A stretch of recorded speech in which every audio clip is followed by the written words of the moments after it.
Hello everyone, welcome back to another video, and in today's video I'm going to be showing you reasons why your YouTube automation channel may not be working and how to fix it. So if you're a victim to one of these problems and you're wondering why your YouTube automation channel is not working, then this video is for you. So starting off with mistake number one, you do not want to follow where everyone else is. So when we first start off with YouTube automation, we start looking at other channels, we start looking how many views they're getting per month, and then we start equating how many views per month they're getting to how much they're actually making. And all of this shiny object syndrome, all this gold that you're seeing, you have to understand that other people are also looking at their channel and they're probably also going to mimic that channel. Don't follow where everyone else is. What you do want to be following though are much smaller channels in which there are getting more views than the channel has subscribers. So in an ideal scenario, if you find a channel that has like 5,000 subscribers and they're posting videos that are getting hundreds of thousands of views, you want to be eyeballing that channel. So where everyone else is looking are the bigger channels. They're looking at channels that have 500,000 subscribers, 1 million subscribers, 2 million subscribers. They're looking at channels like Rebound, Magnates Media,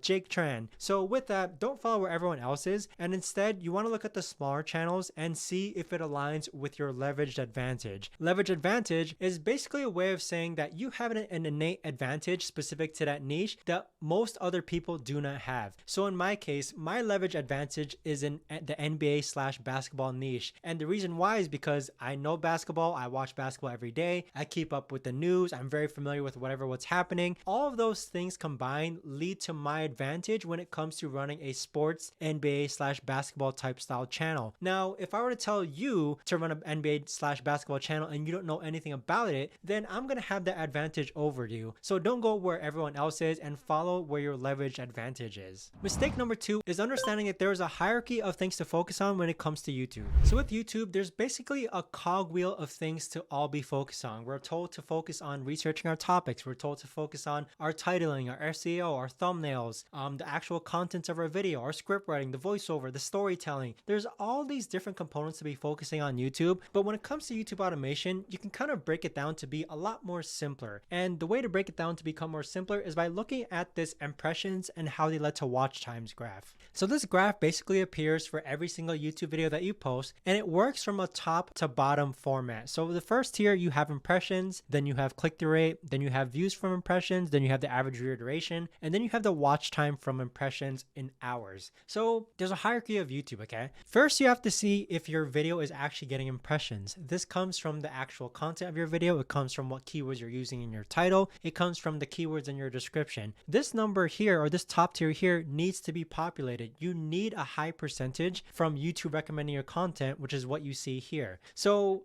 the big mistake that people make is that they're quick to start tweaking their thumbnail. They're quick to start tweaking the actual contents of their video. But if you're not getting a reasonable amount of impressions, you shouldn't really be tweaking your thumbnail. You shouldn't be tweaking your title. If you're getting a reasonable amount of impressions, meaning that YouTube is actually recommending your content based on your titling, based on the actual content of your video, then you can work on tweaking your thumbnail. So again, it's a hierarchy. First, you have to focus on impressions, then you focus on your click-through rate, which is your title and thumbnail. That's when you want this number to be higher. So ideally 3 to 7% is the average click-through rate percentage on a video on YouTube. But you want to be above and beyond, right? We're going for 10% plus. So then you would work on getting this click-through rate higher. So after you focus on impressions and you've got impressions coming in, after you've got a good click-through rate, I admit this is not a good video, okay? It's 3.4%. So I will work on the thumbnail of the video. After you work on those two things, you got a decent amount of impressions, then you have a good click-through rate over 10%. The next thing you want to focus on is the average viewer duration. And so it comes from clicking this tab here, which you click on, which is called engagement. And then this is when you actually focus on the contents of your video, okay? You're looking for where people drop off. You're looking for where there's spikes. You're looking for where people are repeating and watching a certain part of your video. So that is the hierarchy of things to focus on and when it comes to YouTube. And with that though, you do want to make sure that, I'm not saying make everything else like poorly made, but you just want to make sure it's an okay enough quality, and you'll see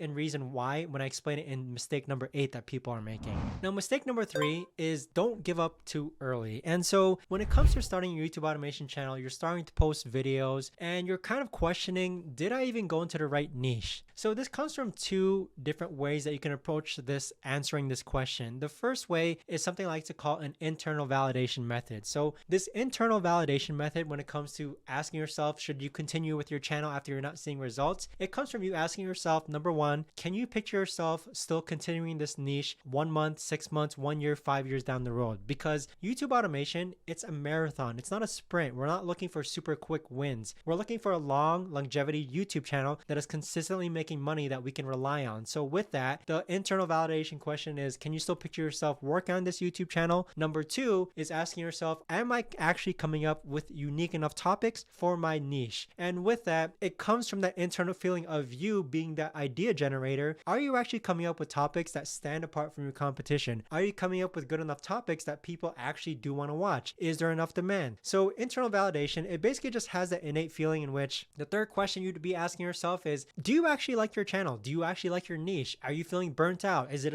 kind of tedious to work on? YouTube automation should not be tedious. It should be very hands-free. You're just putting a chunk of time in, and after that, your entire team is doing the rest of the work and actually working on your YouTube channel, but you're more in like a management role. And so if you're finding that your channel is very tedious, you're not really enjoying the topics, you're not really feel like it's fulfilling publishing these videos, then yes, you may want to switch niches, but do not quit YouTube automation overall. This second part to validating or seeing if you switch niches comes from the external validation method. So with externally validating your niche, what you're trying to do here is that you want to find smaller channels on YouTube and see how they're performing. As I've discussed earlier in this video, you're trying to find smaller YouTube channels with a small amount of subscribers in which the videos that they're publishing have more views than the channel has subscribers. And that is a green light indicator that, okay, if this channel within the same niche as me only has about 1,000 subscribers, but they're posting videos that are getting hundreds of thousands of views, it's a good indicator that you're still in a good niche and that you should still continue. So don't give up too early, because a lot of people that I've coached and spoken to, a lot of them have given up way too early. There's no such thing as this 30 video posted rule in which if you post 30 videos, you should have a video working. That really isn't true, but although you should have videos start working after a reasonable amount of videos, if you've followed good guidelines when it comes to coming up with good topics, good titles, and good thumbnails. Now, mistake number 5, speaking of titles, the likely mistake that you're making is that your titles are old news. So what I mean by this is that titling on YouTube, it just comes from a basic nature of, is your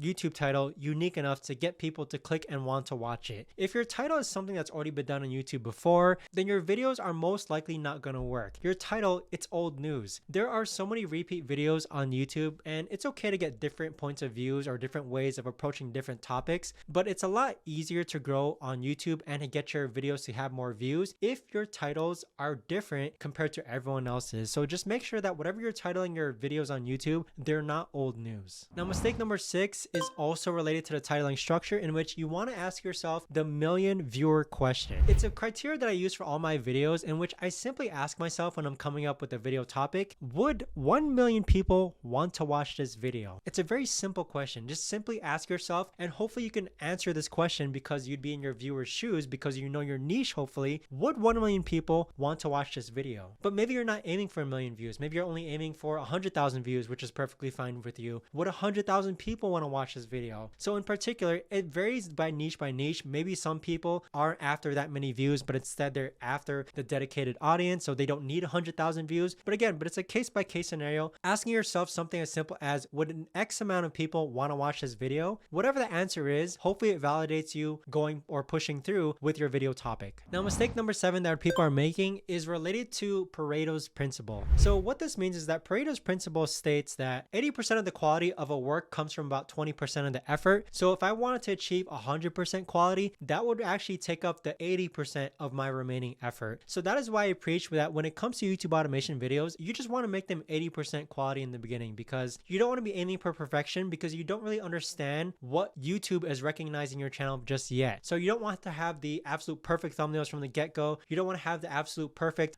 video contents from the get-go, because that's actually very, very hard to achieve. It's very hard to achieve. But with that being said, achieving 80% quality might be good enough for your YouTube to recommend your video to its correct audience. 80% quality. After 4 years of being on YouTube automation, I've realized that sometimes thumbnails that I thought were just okay, they end up going viral. Sometimes videos that I thought were just okay or mediocre, they end up going viral. So timing, your videos being 80% quality, the actual topics, all of these components come into play. The 20% of the effort that you put in when it comes to making your video 80% good enough quality may be enough to actually make it into the YouTube algorithm. So focus on Paros Principle. It's going to save you a lot of time, and don't really be a perfectionist, just because perfectionism is going to lead you to a stable standpoint in which you're just going constantly back and forth with your video editor, or maybe you're going back and forth with your thumbnail designer, and it's just leading you to nowhere. Now, mistake number 8 is tied to you have the wrong role models. So when I coach students, sometimes they come to me with channels that they want to be like, and these channels are absolutely massive channels. Again, we're talking about Magnates Media, we're talking about Rebound, we're talking about Mr. Luxury. These are massive channels that people are saying, I want to make a channel just like that. But what they don't realize is the back end. Those aren't bad role models per se, but rather those are channels which have a huge team. Probably they're working round the clock, they've been in the game for some time, they have a huge backlog of videos.